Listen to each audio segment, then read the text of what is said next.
What if signs are more than random moments? What if symbols are messages? Today, on the Sacred Doorway podcast, I'm joined by international channel, author, and medium Colin Walker for a conversation about the mysterious ways spirit communicates, from angel numbers and feathers to symbols and dreams. If spirit is always speaking, are we paying attention? Welcome, Colin Walker, to the podcast. We're so very excited to have you here today, and we're going to be talking about one of my favorite subjects, signs, symbols, and synchronicities.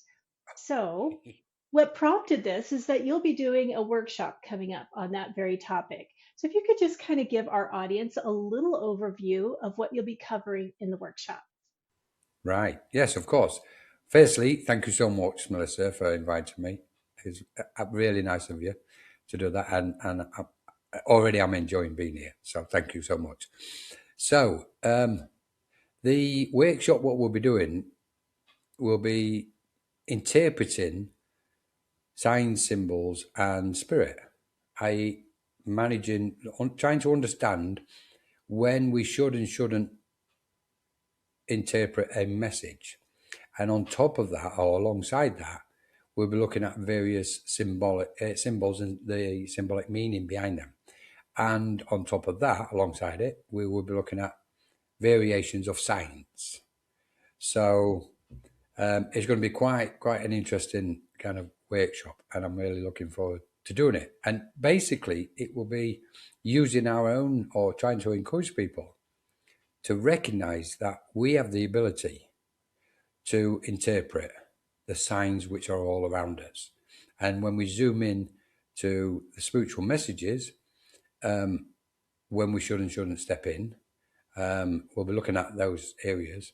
And then as far as symbols are concerned, because symbols are such a huge player in this space and life, as generally speaking, and then when we see a sign of something, like there might be a crow on a roof across the road, and it's like, okay, what's that mean? I love that. Okay, so in general, we'll say for people that maybe aren't so much in this space, maybe they've heard of this type of thing, different people that they know might talk about signs that they see. How would you define a sign? Well, this is a very interesting question because in its basic fundamental form, we can see something which we presume, and we'll use the classic, a feather walking along the street and there's a white feather or feather on the ground. For me, it doesn't matter what color it is. If there's a feather on the ground, personally, I have a tendency to always pick them up. If I walk past them and I don't pick them up, I kind of go on a guilt trip and I go, you've got to go back, pick it up. Even out of respect that there may be some kind of energetic inspiration being placed in front of me. And I think a lot of people view the feather on the ground, generally speaking, it's seen as a sign from that individual's guardian angel, because obviously they associate feathers with the wings of an angel. That's in its kind of fundamental. But then when we look at it further, it could be an aspect where when we start talking about, if we succeed in something, it's like getting a feather in your cap, so to speak. And so they can interpret that. And it's, there's a feather. Okay, I've done something right. So there's lots of different ways of interpreting that particular thing. Something else, it could just be seeing, red cars all of a sudden. And going, hang on, why am I seeing lots of red cars all of a sudden? I didn't notice this 5 days ago. That sort of thing. And you go, okay, what am I being told? There's something, the universe or the cosmos is giving me a message here. And I find it amazing, absolutely, like a sign on a billboard, you're on a train, and all of a sudden you pass billboards and there's, numbers or certain words on it, and you go, oh, okay, that can, in its fundamental, we can interpret that we're on the right track, so to speak. There's two things in there that I really loved that you talked about. One is that Yeah. you assign meaning to something. Because that really, for me, is really a sign can be anything. But did you Yeah. assign meaning to it? Right. So Yeah. I love that when you talk about the feather, it's like, well, I don't want to not acknowledge, right? And, Yeah. and that is so true, I think, of any time we get a message or when we think we get a message, because we could or we couldn't. But what I do find with spirit is they get really excited when you acknowledge something. It's like they've discovered a pathway. Like, oh, wait a minute. So that reminds me of something I used to see, and I'll ask you about this too, because I think it goes along with it. We talked about feathers. Another thing that people often, I think, in this space and many others will associate with a sign might be like what they would call angel numbers or repeating numbers, which is really funny because, the term has only been around for a short period of time. So you're telling me, angels didn't use them back in the day, Yeah. but people assign meaning to it, right? So and to the point where they will literally define for people, if they would like, different meanings that they've interpreted different number symbols to mean. When I first heard of that, I thought, why do I never see those? I mean, I never see anything like that. Next day, all day long. There it is. Right? Classic. Exactly, exactly. In fact, before we did this podcast, I had a day like that. Literally on the hour, there was a repeating angel number on the hour: 111, 222, 33. I'm like, Great. is something really Yeah. bad happening? Am I not doing something I'm supposed to be doing? But that's kind of what I do. And we'll talk Yeah. about your processes of when I see a sign. I try to, go in a meditative state, or just, ask spirit, what am I missing? Is there something here? But obviously, thank you for setting that path and wanting to communicate. So I love that. Other than angel numbers or coins or feathers, is there anything else that you can think of that people often see that they think of as a sign? Well, clouds, for an instance. People often look at clouds and they see images, visual images in it, shapes, patterns, including the common one, angels. Oh, look, that looks like an angel with wings up there, and start describing the design of it. It could be a wheel, it could be a boat, it could be several faces or just one face. So clouds are another one.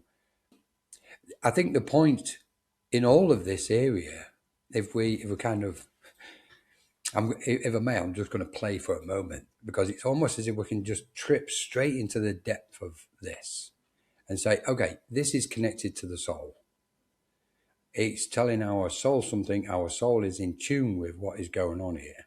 The question is our consciousness, our conscious awareness, Right. that part of us which, the daily conscious mind, are we aware of it? Should we be looking at it? How do I interpret these things? So the soul, in its profound light, so to speak, knows instantly what a sign is.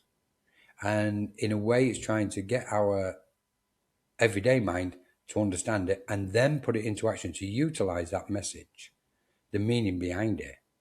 So, and then whether it's signs, symbols, synchronicities, numbers, I mean, the numbers, the angel numbers and numbers themselves, I've always understood them to be such an intricate part of all our journey, because we know science and spirit are one and the same.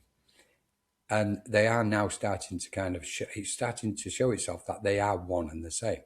So when we look at science and the science of numbers, we straight away we're going to go into numerology, reading, interpreting, birth dates, etc. It's across the board, seeing signs outside ourselves. The common one is, like you said, it might be on the, something, the clock on the oven or something, and it's like, oh, they keep repeating, they keep repeating.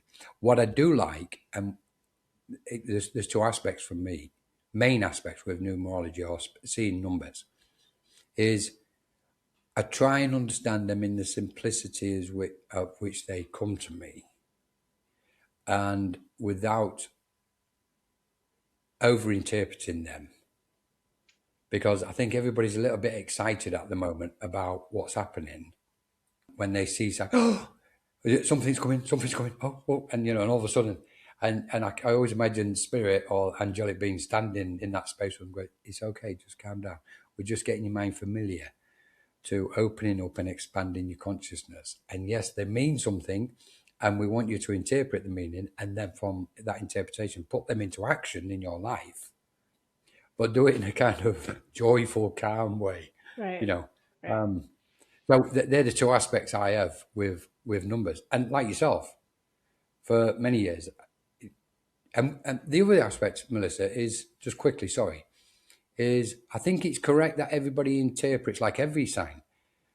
The individual must interpret it as according to what their intuition and their gut feeling tells them, and that connection they have with spiritual beings.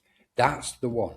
That when we look at information outside of ourselves regarding, in this case, numbers, yes, we can say angelic numbers, this means such, this, and we can use that as a reflection just to help us on the path.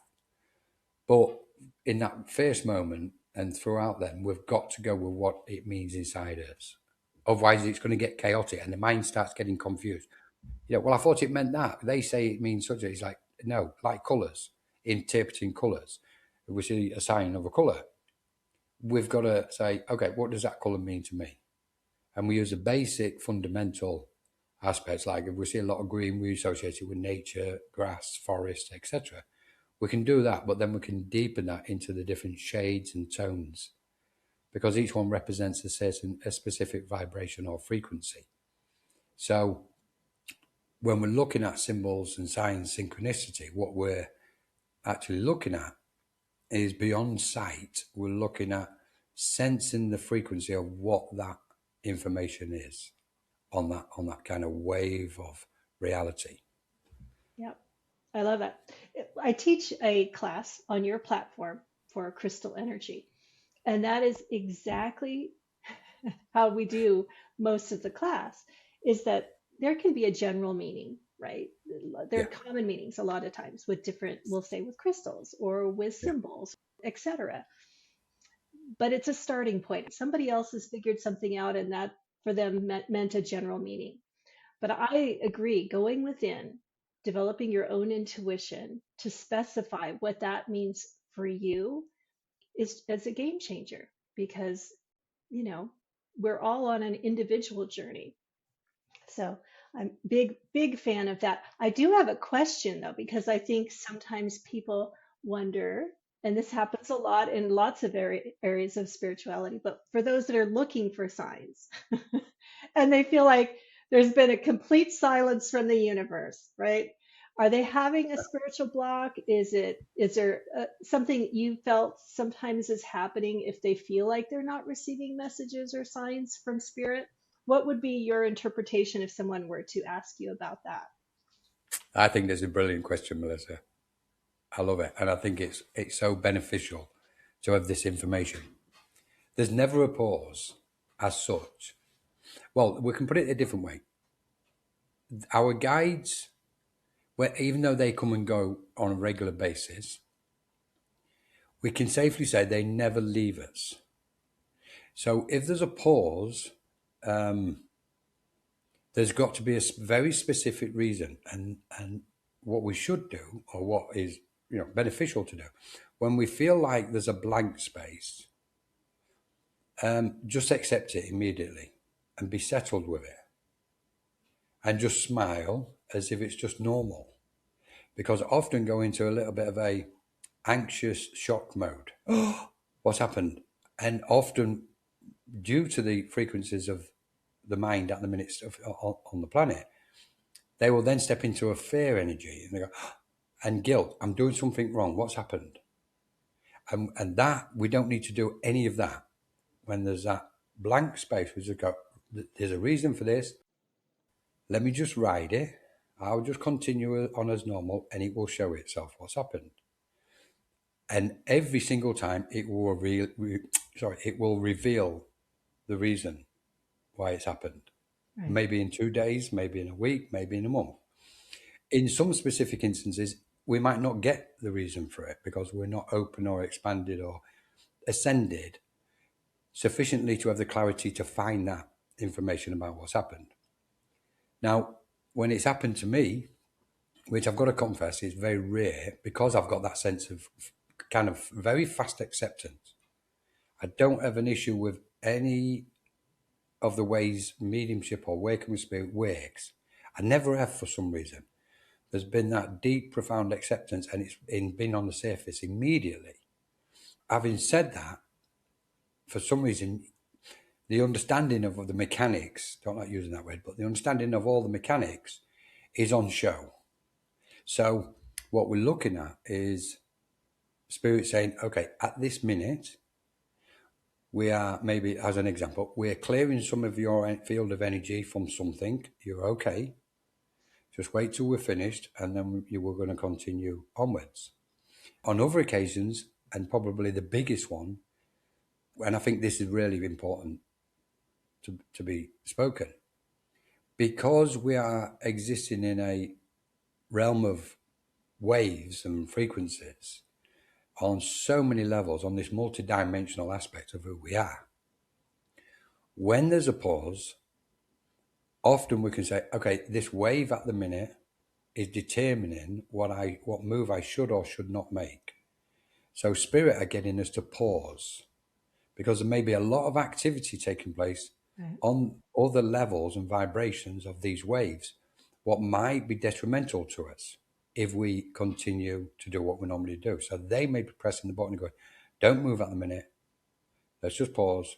And the human mind goes, no, I want to keep going. And the spirit goes, no, just pause. We can see a lot of things you can't see at the minute. So and they're asking us to have patience.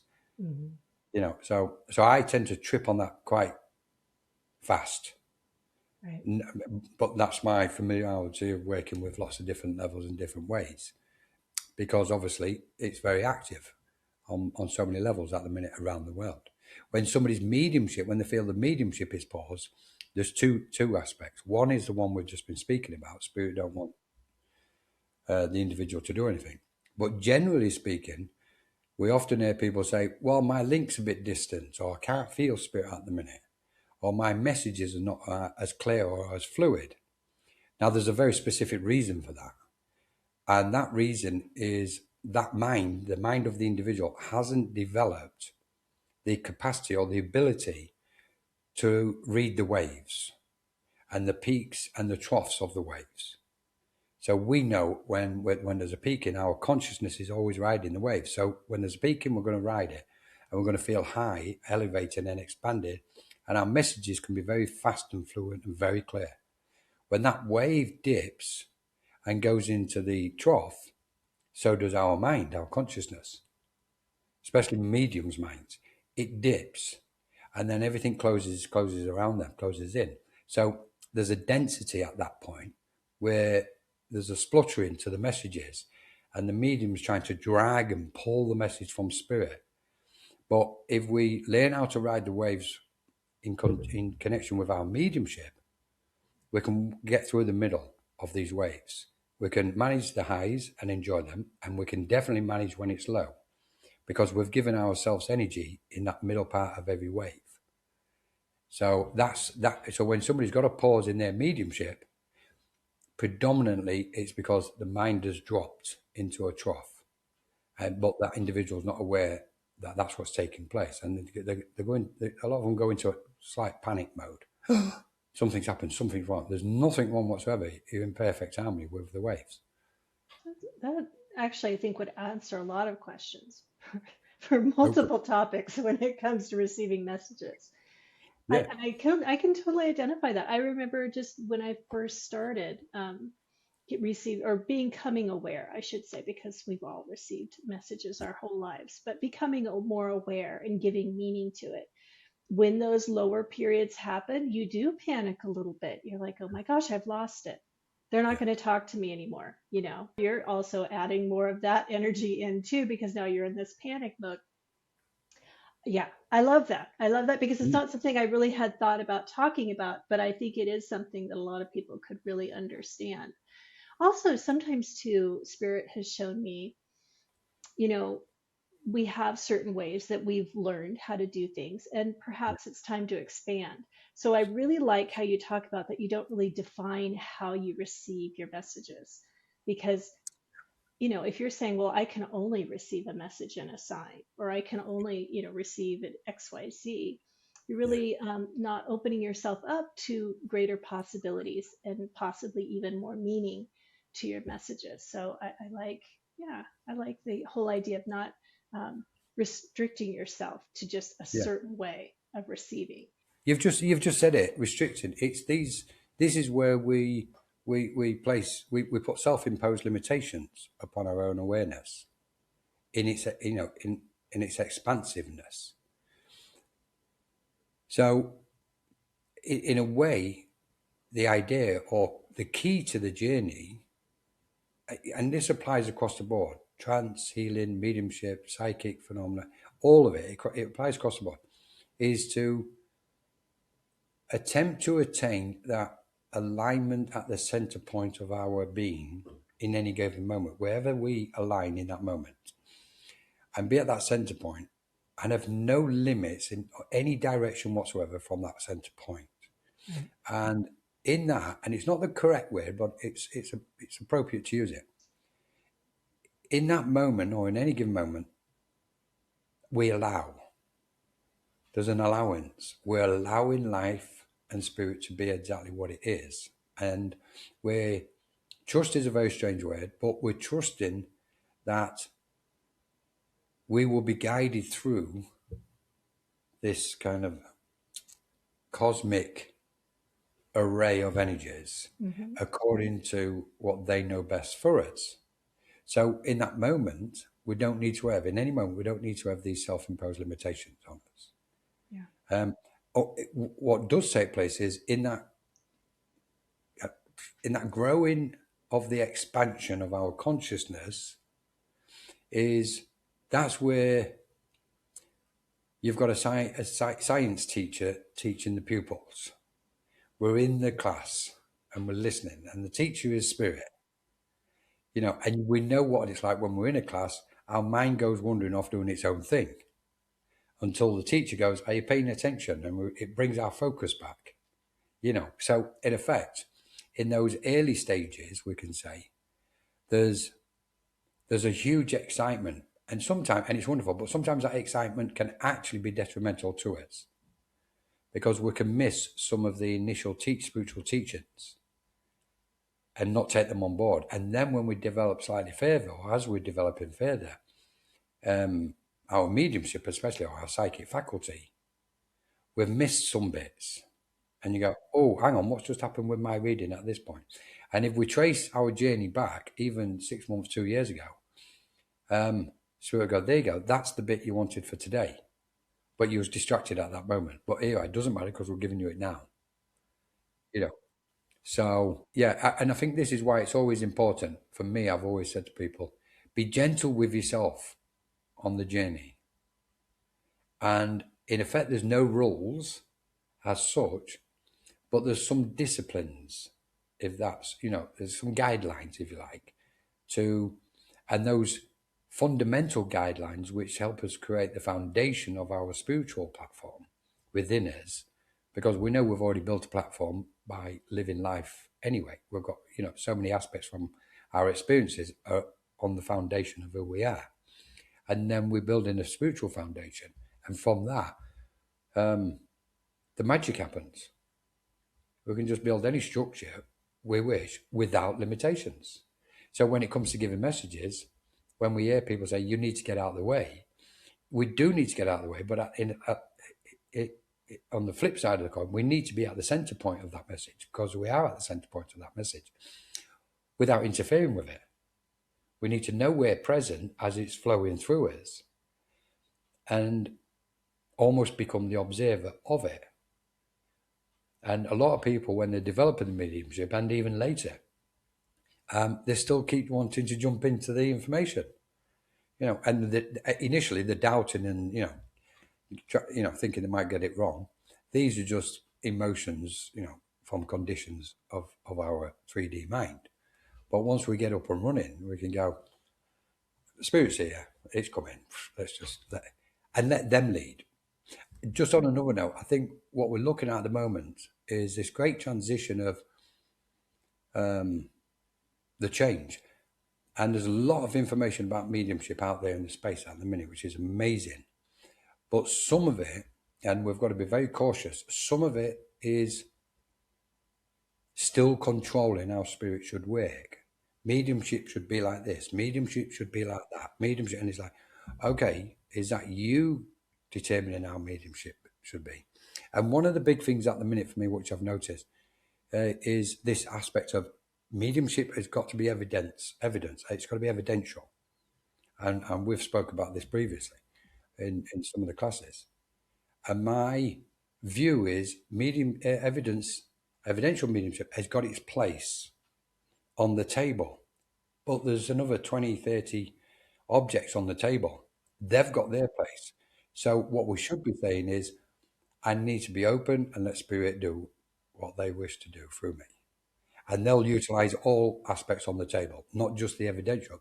The psyche comes into play, the mental mediumship, trance channeling, all sorts can come into play in a reading. And spirit celebrates. When we allow them to do that, they actually celebrate. Anyway, you have to stop me. I love all of those topics, but you basically summed up, which I love, the reason why I even started this podcast. I found within my own journey that I wasn't really matching up with the way different teachers were saying you needed to do the practice. So going into mediumship, right off the bat, I was told I talk too much. Okay. That's just who I am, which is hysterical because I was incredibly shy as a child. So now to hear that I talk too much is hysterical. Me too. Right. So we develop because that's who we are. But I really wanted people to feel like they could receive messages or experience spirit or spirituality in multiple ways. Right, many paths up the mountain, I like to say. So on your platform, I teach a crystal class so that we can learn about energy in a different way and in a personal way. I teach an art class, not because I'm some exceptional artist, but because I do feel like for some people that are visual, that's a really good way to be able to process what they've received, right? And then they can see it and it makes sense. And that actually comes back to my very next question. So we're talking about signs, symbols, and synchronicities. A lot of times when we're doing art and spirit art, we will get things in metaphor or a symbol. And what I love is you talk about this. Colin has wrote a wonderful book called A to Z Index of Spiritualism, and I'll put the link to that in the information below. But you have a whole section in there on symbols, right? Yeah. So one of my questions is why? Why would, in your opinion, I mean, it's all going to be our own opinion or what we received, but in your experience, why would a symbol be a good way to explain a concept or a message versus, and I know people that just start this go, why can't they just tell me the message word for word? So let me ask, why would a symbol be a good way to communicate a message from spirit? This I love this one because, well, just to begin with, there's a friend of mine many years ago who was a trance medium, and this is a very quick funny story. And he was in trance doing a demonstration. He was actually standing on the platform in front of maybe 70 or 80 people seated. And he used to go regular to do these trance demonstrations. And to this day, probably one of the best, if not the best, trance mediums I've ever come across. And during the trance, and he used to do it standing up. So spirit was quite animated in his body. And they said on one particular evening when he was doing this demonstration, that jokingly, well, part joking, they said to the audience, congregation, the worst thing we ever did was give you lot symbols. Because it just confused you all. You ain't got a clue about them. And I obviously laughed because you can see why they've just said that. Right. So in effect, what they were saying behind that was, for me, my interpretation is, symbols is a natural part of existence. We make objects which then we can read into. we're going to look at a car. We know it's a vehicle. It's got wheels, etc., etc. Its meaning is to get from A to B. It will carry a passenger or several, whatever it is. So just merely by materializing an object, we can then interpret a meaning behind it and read into it, even down into the engine. And we can match that on so many occasions with our life circumstances and our spiritual path and our spiritual journey and evolution of our own consciousness and mind. One of the favorites one I like to use is, it's funny enough, it's about the car. The car represents the physical body, and the brain represents the engine of the car. But none of it's going to move until the soul has entered and, ignites the spark in there, so to speak. So then you can kind of go, actually, that kind of makes sense about the difference between what the soul is, what the brain is, and the connection to the brain, and what the physical body is. So we start using these aspects to understand existence. I think we haven't educated ourselves sufficiently on symbols at the moment, and interpreting symbols. For example, we can take a bicycle. In its raw form, there's just a bicycle. It's standing there. It's not moving. So then we can say to somebody in a message, when we see a bicycle, what's not moving, we can say, okay, you feel like you're at a standstill at the minute. Then on another occasion, we see a bicycle and the wheels are moving. You go, okay, things are moving. You feel like your life is moving, or you can see it going up a hill. It's all representative of somebody's journey. And I think the reason why spiritual beings have used them so much in the spiritual space is it's another tool in the toolbox for them to get the message across, or hopefully get the message across during a reading to a recipient. Now it brings us to that second part of this question, what you were saying. And people say, well, so why, instead of symbols, why can't they just give it clearly? This is a really important aspect, a very, very important area. For me, the answer is simple, is because the mind does not have the clarity and expanse of clarity where spirit can just step in, like we're communicating and hearing each other very clearly now. They can't do that. We don't supply them with that space. We're trying to. And in our development of mediumship or channeling and etc., trance, the law, healing, everything, what we're trying to do is we're trying to not just push the boundaries of our consciousness, we're trying to remove the boundaries in order that we can have a greater space for them to come in. So the answer, why can't spirit, and I do see one or two people, it's like, I've told spirit, if they're not going to give me clearly, then blah, blah, blah. And it's like, you're going to get nowhere demanding of spirit. We don't have the right, that. We do not have the right to command spirit. We're there, what's the word I want? They're assisting us. Exactly. We're asking for their help. They don't need our help. They're getting along fine and jolly. They're not carrying and going for the world we are. So they don't need to do this to us. We need them to help us. So anybody what makes demands, is like, put it to one side, guy. Don't let yourself have them thoughts. It's about clarity of awareness. That's why we can't receive a clear message. We're asking for the message to be clear. We must do the work and have a clear mind. Spirit's already got the clear mind. They actually reduce their vibration and condense the information and dilute the information. We know this by channeling cosmic beings. So when we look at cosmic beings diluting intelligence in order for us to comprehend and make sense of it, spiritual beings are doing the same. They're coming and they're getting close. They're coming into these densities and they literally turn their frequency down in order to get as close as possibly can to us. And that's why one of the best sayings ever in the spiritual space from spirit has been, you prepare and we'll provide. Right. So if we prepare our mind and our awareness, we can receive that clarity of information. And it really is as simple as that. Symbols can mean different things to different people, right? So here's my question.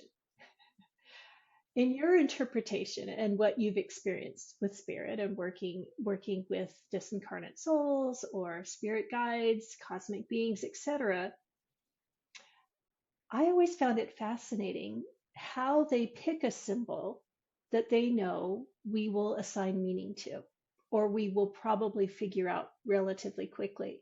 So, in your experience, how do you think spirit does that? How are they picking something or showing you Mm, something? Because they're not going to pick something so obscure that you'll never figure it yeah, out. What's the point? So, yeah. why? How do you feel like they're doing that for us? Okay. Beautiful. Absolutely beautiful. Because this expands a little bit further into who and what spirit are and their capabilities. In a nutshell, the answer is they know everything about us. They know every particle, every frequency of our thoughts and our emotions and our energy field as a whole. They know they can pinprick any aspect of even one of our previous lives. Very simple. Now, when I say spirit can do this, I've got to add a slight additional aspect, which is depending on what spiritual mind is present, a spiritual guide, etc., etc. So, of course, the more expanded and more lighter the spiritual guide is, it's not a problem. Boom, they just instantly read who we are completely. And so, in effect, when it comes to our guides, placing those aspects within a mind, what they're actually doing is one of two things. One, we've already got that information in, they've spotted it and they've brought it, they've just used the frequency, jolted that frequency. Because what we're looking at is when we have a thought of a symbol which we may have, had 20 years ago, that's in our memory bank within and around us. And that is a frequency of energy. So they will just send an immediate thought energy frequency to that frequency, and it will trigger it and it will ripen in our mind spontaneously. So all of a sudden we can say, I'm looking at a swimming pool as an Right. example. Right. And it's like, well, why have I all of a sudden looked at a swimming pool? I haven't thought about swimming pools for an hour. That's how fast they are in doing it. And that also reflects something magical, what I think is magical. It's trying to tell us also just how capable are these spiritual beings? Exactly. Yeah. You know, can we do that with somebody else? Can we do that with another person? Can we intently trigger a thought in another person's mind to come to the surface immediately? Now, generally speaking, we'd say no. But even within the body, when we have the capacity of a certain nature and attain a certain frequency of awareness, yes, we do have that capacity. But until generally the general masses reach that, then while we're in the body, we're not going to have that capability. But the spirit can just come in and go, right, that recipient, I know and it's interesting because they'll come in, especially during a reading or demonstration, they will know the recipient and they will know the mind of the recipient and what they are receptive to. And they also know what is best for the recipient. How will that recipient best understand, or understand in its most simple form, what I wish to convey to them? They've already spontaneously scanned the medium's field of energy for that one thing, or they've already got that information in their mind and they'll just telepathically project it into the mind of the medium, into the conscious awareness. And hopefully the medium's just going to blurt it out.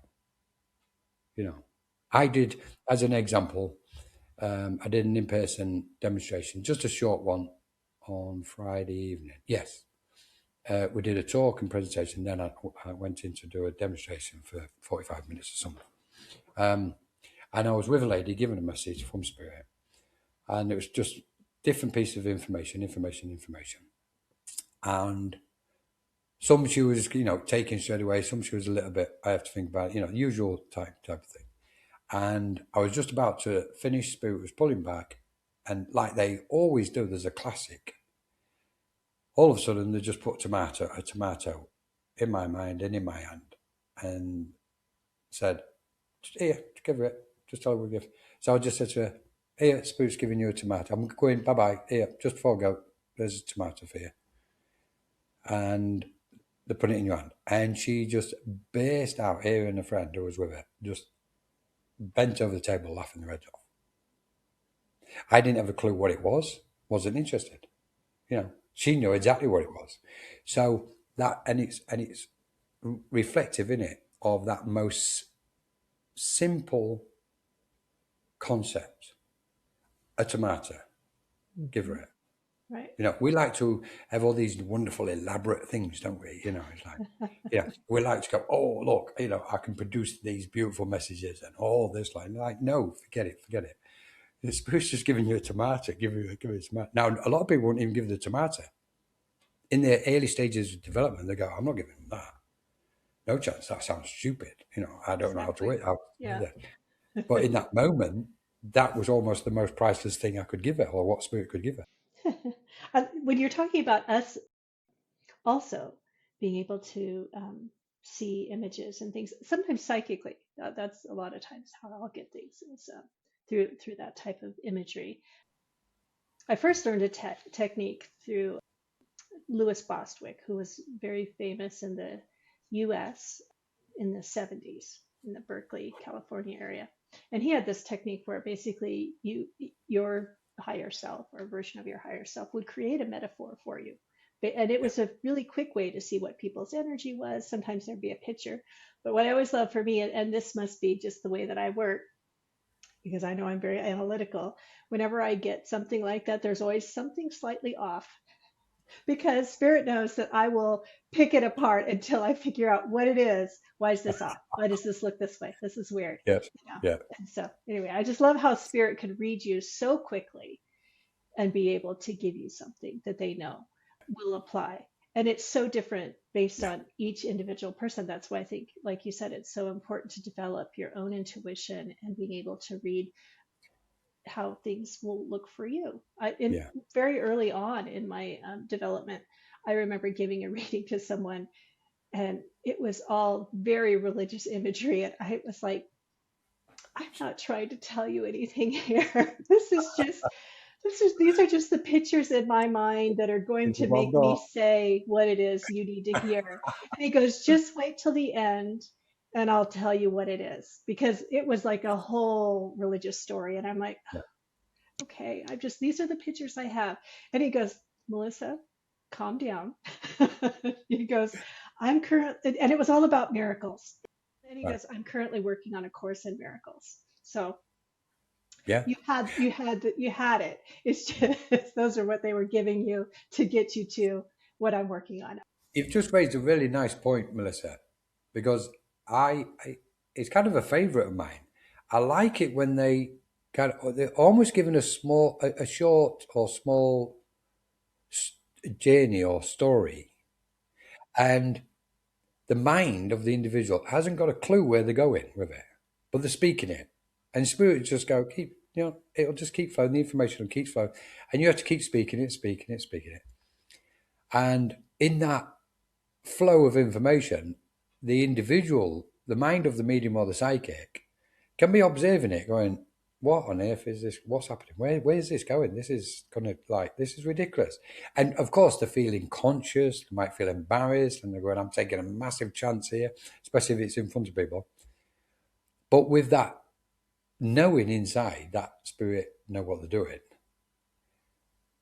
they draw that story or that journey to a close in such a beautiful way. And the recipient sits there and mesmerized and can take everything regarding what that message is about. And Spirit, and what we've done in that moment is just allow Spirit to do what they wish to do in the way they wish to do it. I think on another point, I'm looking forward to a time, because I know this transition is still about the individual's development and understanding the workings of Spirit, but as far as they can work with Spirit. So there's a lot of focus on self still at the moment in the spiritual space, because obviously in a nice way, people want to improve themselves.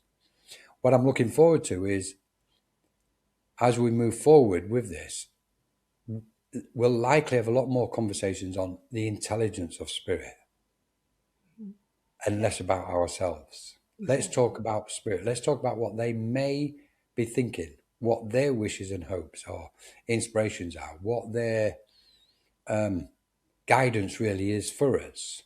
So it's rather them than us ourselves. At the minute in the space, it's about us.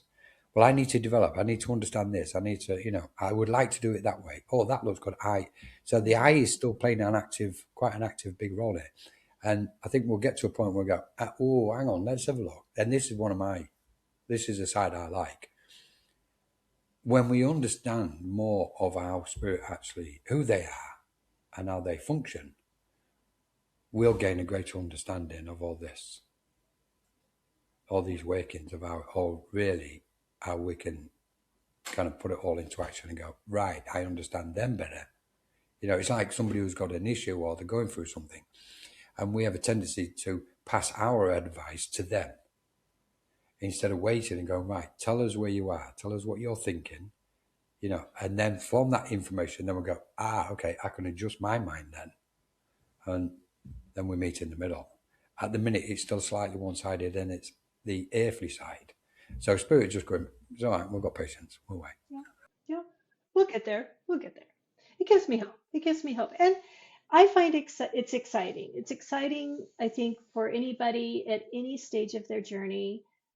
And especially with this topic, because I think it does bring it more to the forefront of their mind, is that there is so much more out there.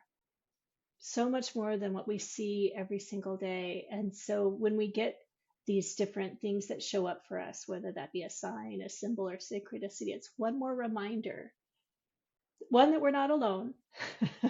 We're not just doing this all by ourselves, but there is a greater expanse out there that we are part of, and we're just figuring out how that works. It's just a beautiful journey. I'm going to conclude with my favorite part of this topic, because it's why we ended up doing this podcast in the first place, is synchronicities.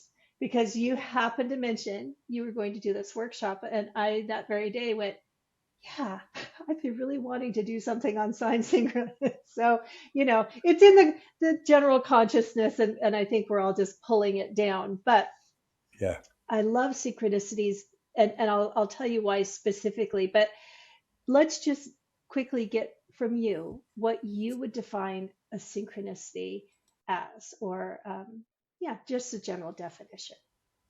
Just a general definition. I'll reduce it as best I can.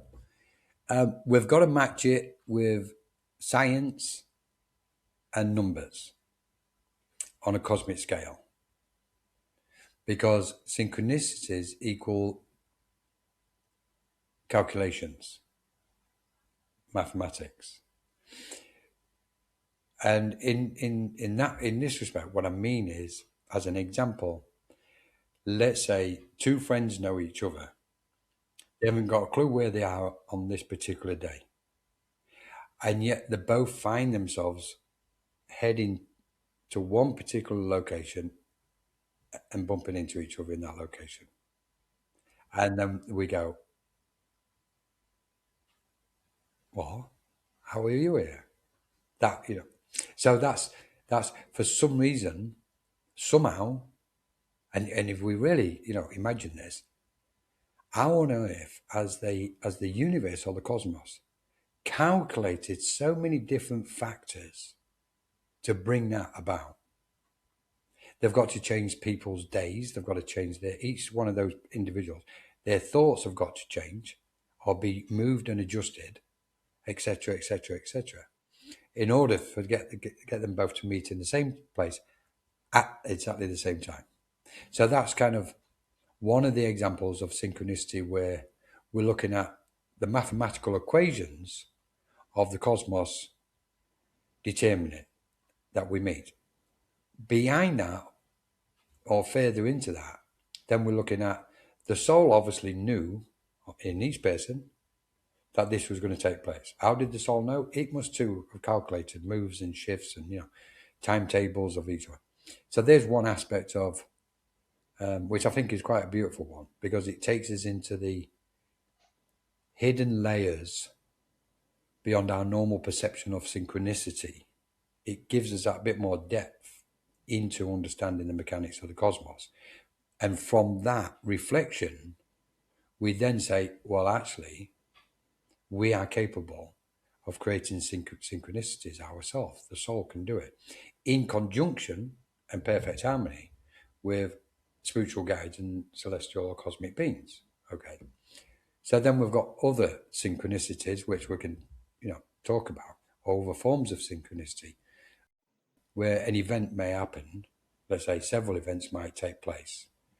As an example, let's say on an earthly matter, without looking at what may take place in spiritual groups and spiritual minds, on an earthly matter, all of a sudden, within a short space of time, we've got several train crashes around, or accidents around the earth, around the world, and you go, hang on, why is one happening? There hasn't been any for months and months, and all of a sudden there's 5 train crashes, 7, it's like they're in different parts of the world, and the mind goes, and what it's doing, and ultimately I think what synchronicity is showing us, that the cosmos, there is perfect order to the cosmos. Exactly. Yep. That's in a way what it's reflecting. And I think that leads us to a point where the question is everything meant to be? Or, and if it's meant to be, then everything must have been calculated with precise accuracy. And my personal belief is the cosmos is not just a mathematician of a phenomenal nature, way beyond our comprehension. It's also the purest thing we could kind of imagine what we are and exist within, etc. So synchronicity is exceptionally profound when we dive into it. Yeah. Which I'm sure you'll do during your workshop. So I don't want to have you teach the whole thing here, but I appreciate your insights You're right, it's because happened. yeah, We've just said signs and symbols on Melissa's. we'll just add to it. Yes. Part two. Yeah, I love that. It's something I hadn't really thought of, but it gives a lot of comfort, I think, to people to know that maybe things aren't always random, that there is a Yeah. bigger picture out there. Yeah. One of the things that I love about all three, signs, symbols, and synchronicities, is that they, not always, obviously, when there's tragedy, but I do feel like there is some, like you say, some sense of order that comes with that, Yeah. where you're like, okay, this isn't just random and chaotic. There is something here that we haven't quite yet found the meaning, but of course we can go within. But the small things, like when you think of somebody and then they call, or Yeah. you happen to be thinking about a topic, and then you talk to somebody and they're also thinking about the topic. What I love about that is it brings joy in. It brings this frequency of joy and discovery, which I consider one of the highest vibrations, this lovely feeling of discovery. And I think the beings that work with us and that are around us just get excited as we do, because it's like they're getting it right. We're really raising it now. They're really paying attention. And it's funny, the more you start then to just go with it and go, okay, well, there's possibility here, they keep doing it. Yeah. They'll keep finding new ways to bring that excitement in, so that Mm. it's encouragement for you to keep going Yeah. and to keep delving. Yeah, I I'm love so that. pleased you've mentioned those ones. I totally kind of went off on another frequency. So I'm so Oh, pleased you've no, just yeah, mentioned these. No, because these are the ones what's important. And I think, yeah, and I think you've just said something relevant, very relevant, that when we do read them and embrace them, and it gives that hope of a greater, something kind of more wonderful, the light of who we are. They do exactly what you've just described, Melissa. They feed us even more because mhm, it knows we're acknowledging it. exactly. The worst thing, I think, the big issue in life is that at this stage of evolution, the human mind has tried to control life, and now that's changing. People letting go of control, and life is celebrating and saying, wow, this one's let go. Okay, come on, quick, we need to help. And with that is the spiritual beings, as you've just described. We acknowledge what they're doing, so they'll just keep flooding the space with it and helping us. So I'm so pleased. I'll just add on to what you said in the beginning. I acknowledge it. I acknowledge it. If I feel like I'm getting a message, whatever it is, I acknowledge it. I may say I'm driving. I can't I Yeah, can't pull over and go within at this particular time, but I do stop, when the next convenient time and say, okay, I just want to thank you for, sending this. What more did you want to say? Or what more is there that I should be paying attention to? Because I don't want them to stop. I like to acknowledge anytime something comes through because I want it to keep happening. In the bio and in the comments below, we'll list all of the different information about your workshop, maybe even how to find your main website, which is, please tell everybody the main website where you advertise your classes the that you're offering. the main one is the website is ethericweb.com, but the main information can be found on Minorca Consciousness Group on Facebook. Perfect. Minorca Consciousness Group on Facebook, and that leads to the website. We've also got, as you know, Ethereal Virtual Centre, which, Melissa, thank you so much for everything you're doing on there. Absolutely, all I'm concerned about is that we just keep, helping each other. Right. And it's amazing what you do. So thank you, and so many others on there. Yeah, and that's it. Now, and you've got me. I'm going to change the title of the Symbols and Signs workshop now. I'm going to add the synchronicities on it. Perfect. Perfect. See, there was a benefit for us meeting today, in addition to letting people know that you Literally have this wonderful. 5 minutes ago when you was talking, I thought, okay, she's telling me something here. I'm going to add synchronicities onto it. Perfect. Perfect. I love the different ways that spirit chooses to speak with us. And we're always developing, we're always changing. I'm just also going to plug your book one more time, mainly Brilliant. Thank you because so much. there's so many things in here. It really is like a dictionary or encyclopedia of spiritual terms. So if you're new, you've been on your journey for a while, but every once in a while you hear something you're like, I'd kind of like to get a different take on it. I love how you set this book up in kind of an encyclopedia or dictionary fashion, but also with your own insights. And I will also say this, and I think I told it to you when I first read it. I buy a lot of books. We all do. When we're in this space, we're always fascinated to learn how different people have picked up topics and have honed those, in different ways. But a lot of times I'll pick up a spiritual book and I'm like, oh, okay, that's interesting. And I'll flip through, maybe I'll flip through a little faster if there's some filler. You know, I like to get to the heart of the matter. But when you asked me the first time what I thought about this book when I first read it, I said, I'm going to give you something that may not sound like a compliment, but it is. And that is, when I first read the first chapter, I thought to myself, I'm going to have to read it again. But the reason why I say that is because I knew after reading it, there was a lot more in there in the layers of what you were saying than what you oftentimes get in just a regular book, and that it's Yeah. just very straightforward. So the topic that we have today, metaphors, signs, symbols, there's always more depth to it. It's Yeah. really how far you want to take it. So highly recommend that, and I'll also put that on the link Thank below. you. All right. Thank Thanks you. again. Thank you so much for being with us today. And This we has been shall beautiful. you. Awesome. Thank you so much, Melissa, and we'll speak to you very soon.